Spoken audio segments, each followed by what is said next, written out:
Hello everyone, welcome back to my channel Rankers Prep by AC. I am Alfia Chaudhary, a medical student and a school topper. So in today's video, we are going to discuss complete syllabus, exam pattern and weightage of class 12th English. So without wasting time, let's get started. So all total हमारे पास जो हमारा exam है वो 100 marks का होता है, जिसमें से हमारे 80 थ्योरी के लिए होते हैं और 20 हमारे प्रैक्टिकल के लिए होते हैं, जिसे हम इंटरनल असेसमेंट या ASL भी बोल देते हैं।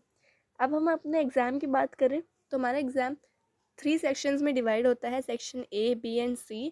एंड ऑल टोटल 80 मार्क्स की हमारी थ्योरी होती है और 3 आवर्स का हमारा एग्ज़ाम होता है।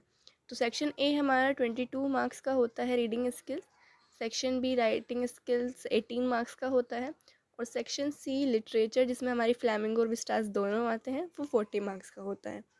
अब हम डिटेल में अगर इन सेक्शंस को देखें तो सेक्शन ए जो हमारा रीडिंग स्किल होता है, इसमें 2 क्वेश्चंस होते हैं। अनसीन पैसेज 12 मार्क्स का होता है और जो हमारा केस बेस्ड पैसेज होता है वो 10 मार्क्स का होता है। तो टोटल हमारे 22 मार्क्स हो जाते हैं। अब आते हैं हम अपने सेक्शन बी पर। तो जो हमारा सेक्शन बी है राइटिंग स्किल्स, जिसको हम ग्रामर भी बोलते हैं, इसमें हमें चॉइसेस मिलती हैं 1 आउट ऑफ 2, किसी 2 में से हमें एक करना होता है। तो ये हमारा टोटल 18 मार्क्स का होता है। अब जैसे हमारे पास नोटिस है तो हमें 2 नोटिस दिए जाएंगे, हमें उन 2 में से कोई एक नोटिस करना होगा। तो ये हमारा 4 मार्क्स का है। Invitation and reply again 4 marks का होता है। लेटर राइटिंग और हमारी आर्टिकल और रिपोर्ट राइटिंग, ये दोनों 5 मार्क्स की होती हैं। अब हम अपने सेक्शन सी की बात करें लिटरेचर की, तो हमारे पास क्वेश्चंस आ जाते हैं। पहला हमारा पोएट्री एक्सट्रैक्ट, यानी कि जो हमारी पोएम्स होती हैं उसमें से कोई भी पैराग्राफ लिया जाता है और उसमें से हमें उससे रिलेटेड, उस पैराग्राफ से रिलेटेड क्वेश्चंस पूछे जाते हैं, तो वो 6 मार्क्स का होता है। अब आ जाते हैं हमारे फ्लैमिंगो के लिए। तो फ्लैमिंगो की जो स्टोरीज़ होती हैं, जिसको हम प्रोज बोलते हैं, तो किसी भी स्टोरी का एक सेक्शन उठा लिया जाता है, एक पैराग्राफ उठा लिया जाता है, उसमें से हमसे क्वेश्चंस पूछे जाते हैं, 6 मार्क्स का होता है। और अब विस्टास के बारे में बात करें तो विस्टास से भी एक स्टोरी का सेक्शन उठाते हैं और उससे हमें क्वेश्चंस पूछे जाते हैं, ये 4 मार्क्स का होता है। तो ये जो तीनों क्वेश्चंस हैं हमारे, ये MCQ बेस्ड होते हैं। अब आते हैं 2 शॉर्ट आंसर टाइप क्वेश्चंस पे। तो ये हमारे 6 मार्क्स के होते हैं, 3 marks each question. And 2 long answer type पर तो ये 8 मार्क्स का होता है, 4 मार्क्स पर क्वेश्चन होता है। अब बात करें हमारे प्रैक्टिकल की, तो हमारा प्रैक्टिकल 20 मार्क्स का होता है, जिसमें से हमारी फाइल 10 मार्क्स की होती है। इसका टॉपिक हमें स्कूल से ही प्रोवाइड किया जाता है और लिसनिंग एंड स्पीकिंग के 5 मार्क्स होते हैं। अब आ जाते हैं हमारे सिलेबस पर। तो हमारी जो इंग्लिश की बुक्स हैं वो हैं फ्लैमिंगोज एंड विस्टास। तो फ्लैमिंगोज में हमारे 2 सेक्शन होते हैं, प्रोज या स्टोरीज जिसको हम बोलते हैं, और दूसरा सेक्शन हमारा पोएट्री का होता है। तो पहले हम प्रोज की बात कर लेते हैं। प्रोज में हमारे चैप्टर्स हैं last lesson, lost spring, deep water, red trap, Indigo, poets and pancake, the interview and going places.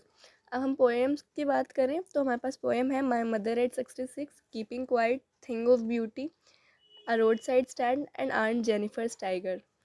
अब बात करते हैं हमारे विस्टास बुक की, जो कि हमारी सप्लीमेंट्री रीडर है।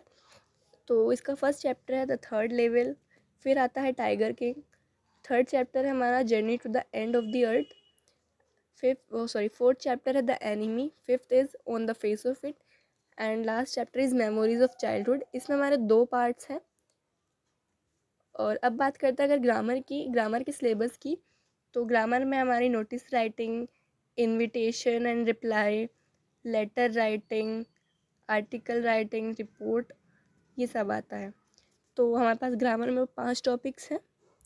अब बात करते हैं कुछ टिप्स की, जिससे आप अपने मार्क्स को इम्प्रूव कर सकते हैं। तो सबसे पहले हमें NCERT पढ़ना मस्ट है।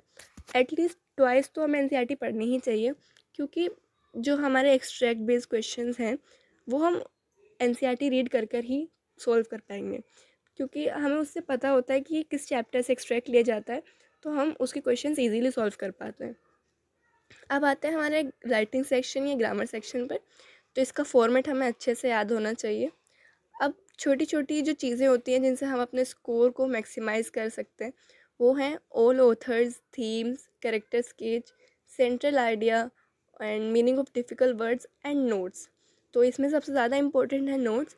अगर आप इंग्लिश में चैप्टर्स रीड नहीं कर रहे हैं, समरी को याद नहीं कर रहे हैं, तो हमें एटलीस्ट नोट्स तो हमें अच्छे से याद होने चाहिए ताकि हम अपने स्कोर्स को इम्प्रूव कर पाएँ।